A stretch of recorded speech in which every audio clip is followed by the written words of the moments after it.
Vou ler alguns versículos do Salmo 103 para a gente conversar, tá bom?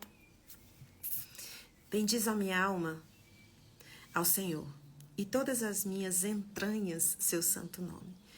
Bendiz a minha alma ao Senhor, e não te esqueças de nenhum dos seus benefícios. É Ele quem perdoa todos os teus pecados e cura todas as tuas enfermidades. Ele resgata da sepultura a tua vida e te coroa de amor e misericórdia. Ele sacia de bens a tua existência, de maneira que a tua juventude se renova com o vigor de uma águia. O Eterno realiza atos de justiça e de direito em favor de todos os oprimidos. Ele revelou seus caminhos a Moisés e aos israelitas seus feitos maravilhosos. O Senhor é misericordioso, clemente, lento para ficar bravo, né? Lento para cólera, mas paciente e generoso em seu amor. Não nos castiga o tempo todo, nem guarda rancor para sempre. Não nos trata segundo os nossos pecados, nem retribui de acordo com nossas culpas. Pois como os céus se elevam acima da terra, assim é o imenso amor para com os que o temem. Assim como é longe o Oriente do Ocidente, assim também ele afasta para longe de nós as nossas próprias transgressões. Como um pai que se compadece pelos seus filhos, assim semelhantemente o Senhor tem compaixão de todos aqueles que o temem. Porque ele conhece a nossa estrutura e sabe que nós somos pó. Versículo 14. A existência do ser humano é semelhante à relva, ela floresce como a flor do campo, que se esboroa quando o vento sopra e ninguém mais se lembra do lugar onde foi plantada, nem onde foi firmada. Mas o amor leal do Senhor, desde sempre e para sempre, para aqueles que o temem, a sua justiça para os filhos, seus filhos e para os filhos de seus filhos. Sabe, aqui se esboroa, no versículo 16, que o vento sopra, que ninguém mais lembra o lugar onde foi plantado. Às vezes a gente luta tanto nessa vida, se estressa tanto e morre, passa um tempo, a gente é esquecido, nós somos esquecidos, nem somos lembrados mais. Mas para o nosso Deus nós somos únicos, nós somos importantes e Ele sabe, Ele conhece a nossa estrutura. O versículo 14, eu gosto muito desse versículo aqui do Salmo 103, fala, Ele conhece a nossa estrutura e sabe que nós somos pó.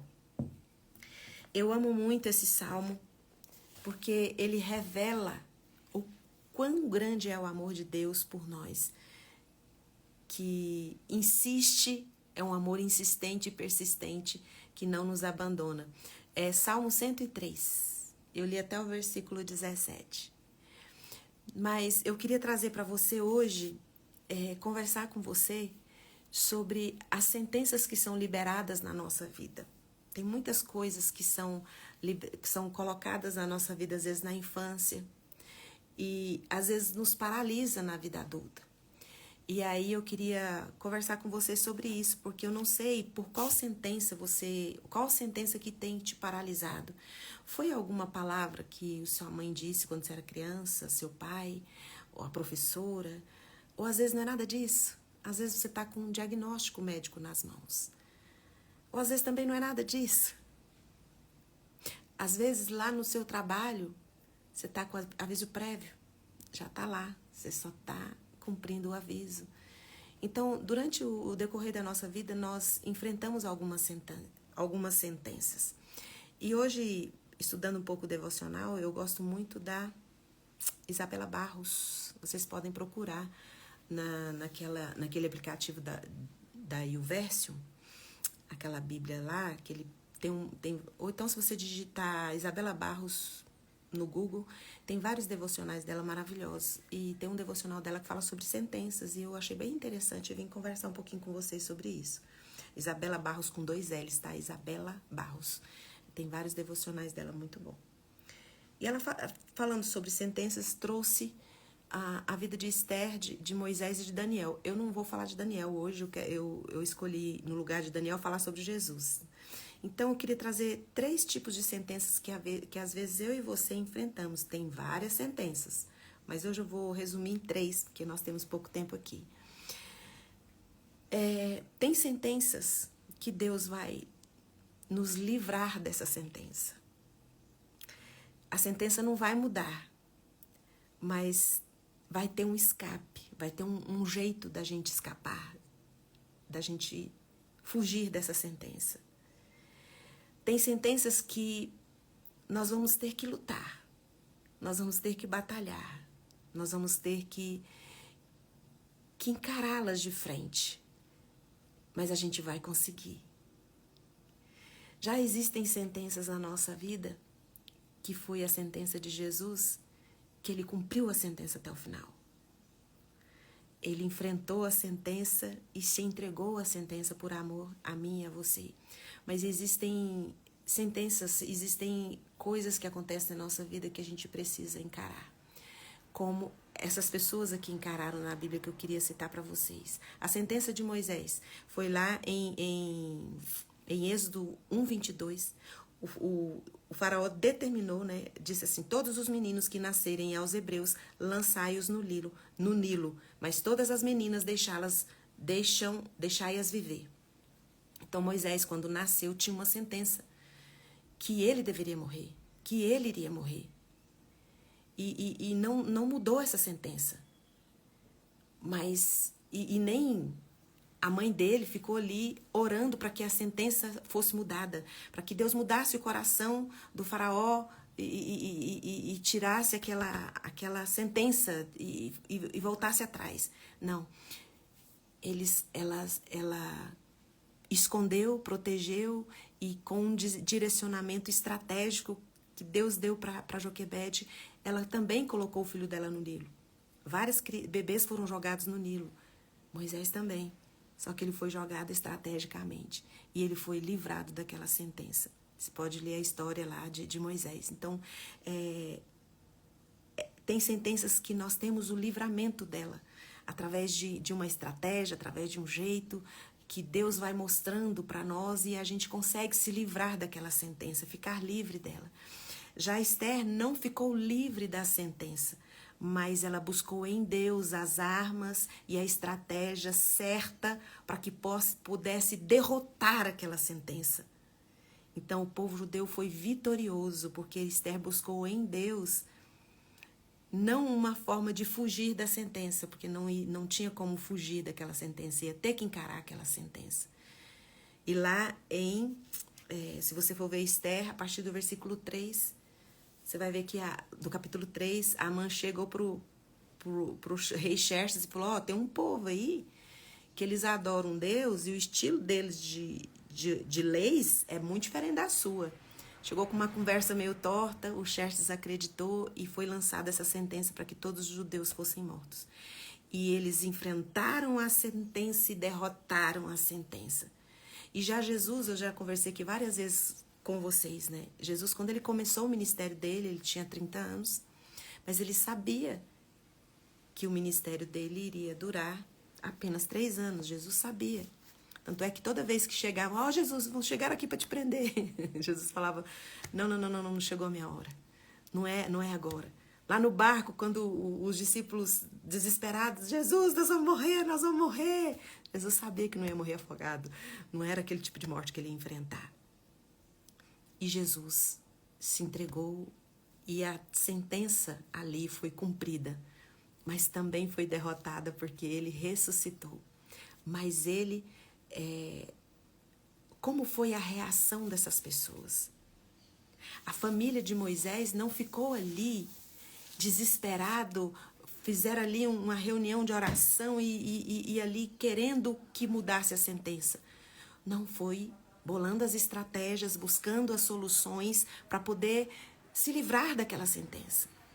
E já Esther também fez a mesma coisa, buscando estratégias, mas não pôde ser livrada daquilo e teve que encarar. Todas essas pessoas tiveram uma orientação, tiveram estratégias, fosse para se entregar, fosse para se livrar, fosse para guerrear.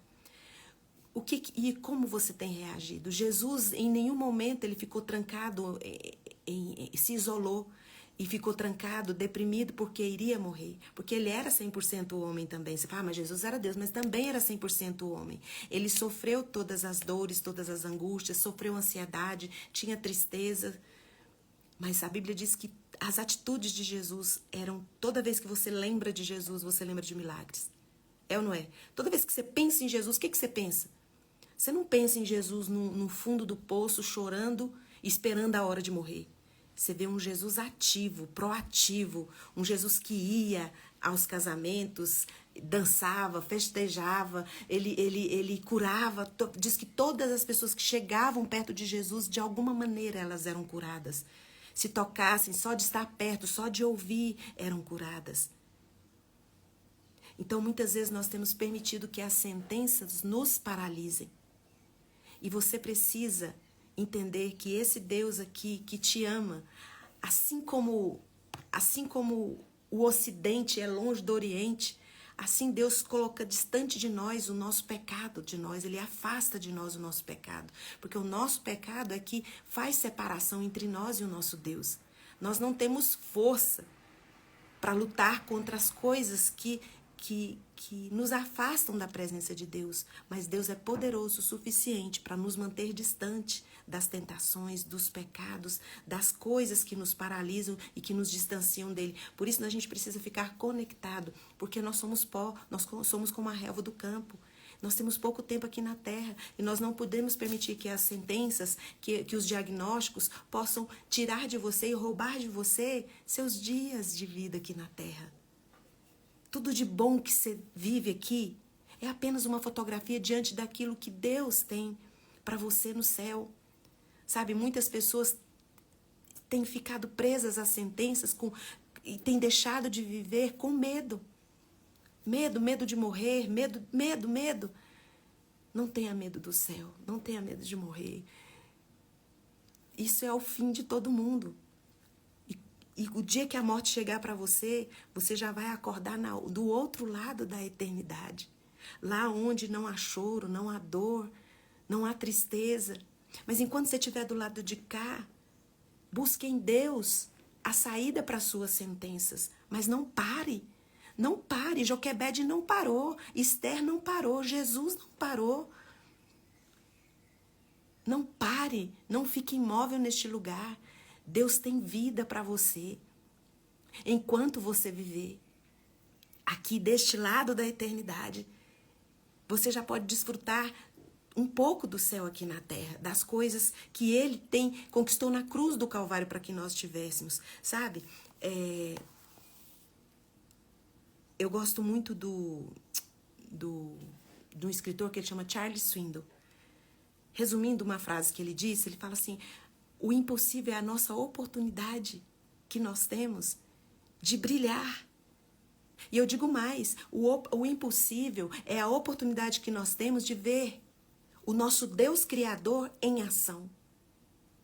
Porque o Deus que criou o céu, a terra, aquela historinha de Gênesis que você aprendeu de criança e que você conta para as crianças, aquele Deus Criador, ele entra em ação no seu impossível. E ele traz a resistência, a solução para o seu impossível. Sabe aquilo que você achou que nunca viveria, que seria impossível? Deus traz a existência. Sabe, às vezes você fala assim: eu nunca posso passar por isso, que eu não sei como é que eu vou agir, se isso acontecer comigo, eu não vou dar conta. Dá conta sim, porque o nosso Deus, o Deus Criador, nós temos a oportunidade de vê-lo de perto quando damos de cara com o impossível. Quando nós estamos frente a frente com o nosso impossível. Porque é a oportunidade que nós temos de ver o nosso Deus Criador em ação, trabalhando e fazendo por mim e por você. Sabe, aqui no Salmo 103 fala que eu possa me lembrar, não me deixe esquecer de todos os benefícios que o Senhor já tem feito. Se você parar de olhar para as coisas que você não dá conta, que você não consegue, para as sentenças, para os diagnósticos, e começar a olhar para Deus e ver todas as coisas que você já tem, você também não vai parar, não vai ficar paralisado, não vai perder vida. A vida que Jesus conquistou na cruz do Calvário para mim, para você viver desse lado de cá da eternidade. E você não vai ter medo do futuro, não vai ter medo se for para você enfrentar a morte, se for para morrer, você sabe que todas as alegrias, tudo de bom que você teve desse lado de cá, é apenas uma fotografia do que está do outro lado da eternidade. Eu gosto muito do texto de Hebreus 8:5. Hebreus 8 está dizendo sobre o sumo sacerdote. Diz assim que Jesus, no céu, era o sumo sacerdote. E aqui na terra ele não ia ser reconhecido como sumo sacerdote, porque já tinha sacerdotes.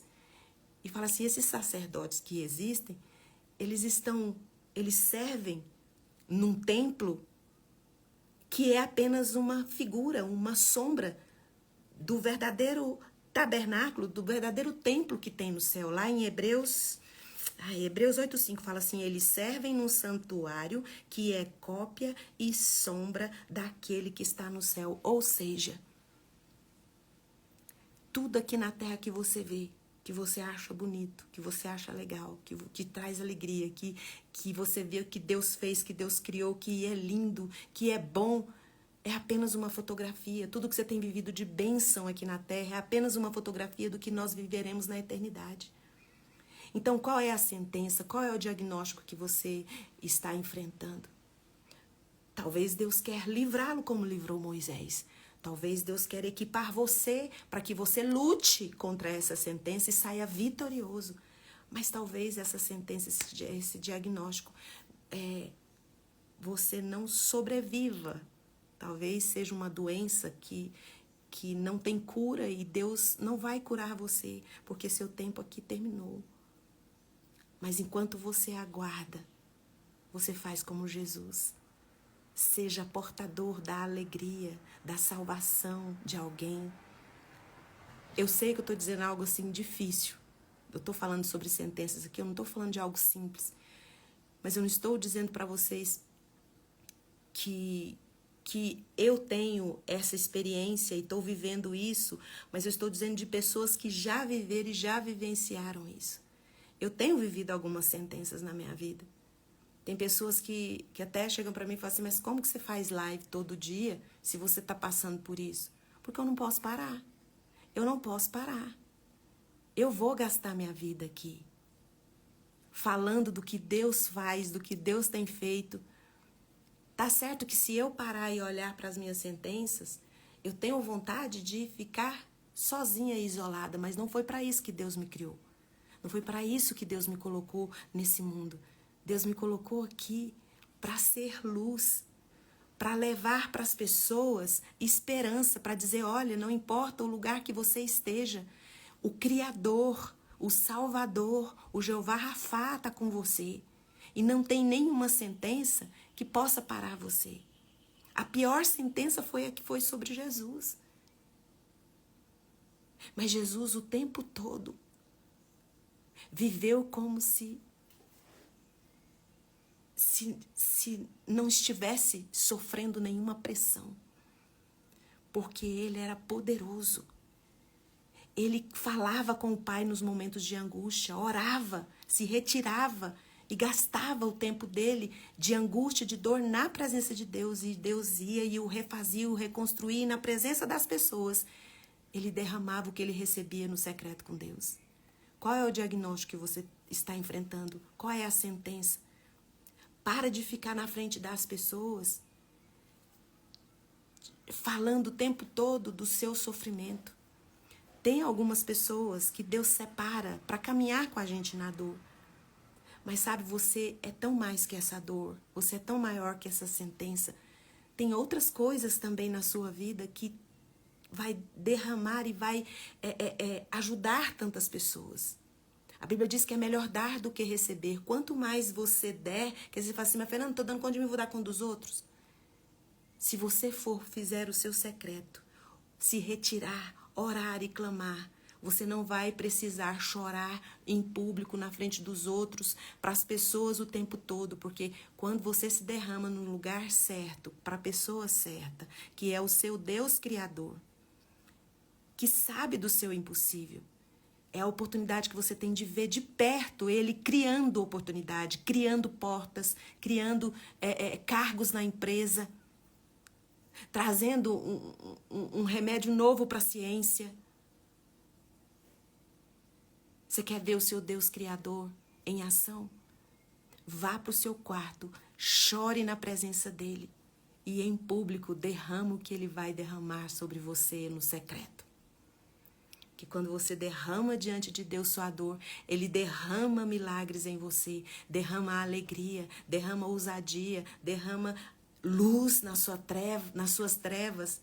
E quando você sai do seu secreto, que vai para o público, as pessoas só conseguem enxergar o seu Deus Criador. Não é possível.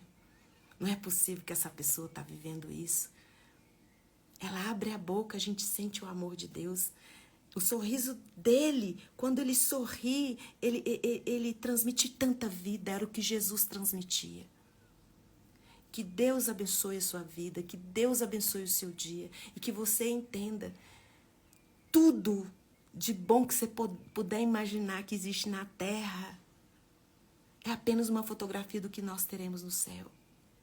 Aqui, desse lado de cada eternidade, é a oportunidade que a gente tem de louvar, de adorar e de engrandecer esse Deus sentindo dores, através de lutas. Porque do outro lado, nós vamos só adorá-lo sem precisar passar pelo sofrimento. Então, as sentenças, talvez você esteja passando uma sentença como Moisés, e ele foi livre daquela sentença, ele foi livrado daquela sentença. Ele foi jogado no Nilo assim como os outros, mas ele foi jogado estrategicamente.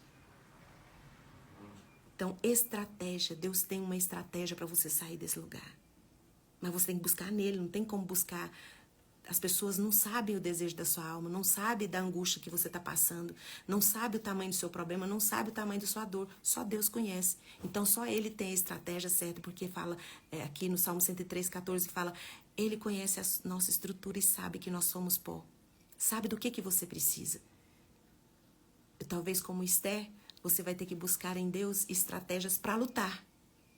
Vai se cuidar. Vai para o médico, toma os remédios que precisa tomar, faça os passos que precisa fazer e derrote essa sentença. E seja curado e livre dessa sentença. Mas talvez como Jesus, você precisa, essa sentença vai sobre você e vai derrotar você. Mas em Jesus você é mais que vencedor. E você pode, durante esse tempo, ser abrigo, ser rocha, ser luz para as pessoas. E não pense que quando você é para alguém, Jesus em movimento na vida de alguém, não pense que você vai ficar sem nada. Porque no reino de Cristo, no espiritual, quanto mais você der, mais você se torna cheio. Em nome de Jesus, o Cristo de Nazaré, dê todas as suas cinzas para Deus nessa manhã. O que te atormenta, o seu luto, dê. Porque Deus vai transformar a sua cinza numa coroa de alegria, vai transformar o seu luto em dança, mas você tem que dar. Isaías 61. Porque o Espírito Santo de Deus está sobre mim e Ele me ungiu. Ungiu Cristo, ungiu para que mudasse a nossa sorte, mudasse a nossa perspectiva. Ele quer trocar toda a sua tristeza, quer trocar todo o seu luto por alegria, por dança, por festa, mas você vai ter que chegar diante dele e entregar. Ninguém pode fazer isso no seu lugar. Entregue suas sentenças e Deus vai dar para você o que você precisa para encarar uma por uma. Que Deus abençoe seu dia, que Deus abençoe sua vida. Coloca a mão no coração, eu vou orar por você. Pai, obrigada porque o Senhor nos ama. Apesar de sermos tão infiéis ao Senhor, o Senhor permanece fiel a nós. Obrigada porque o Senhor conhece a nossa estrutura e sabe que nós somos pó.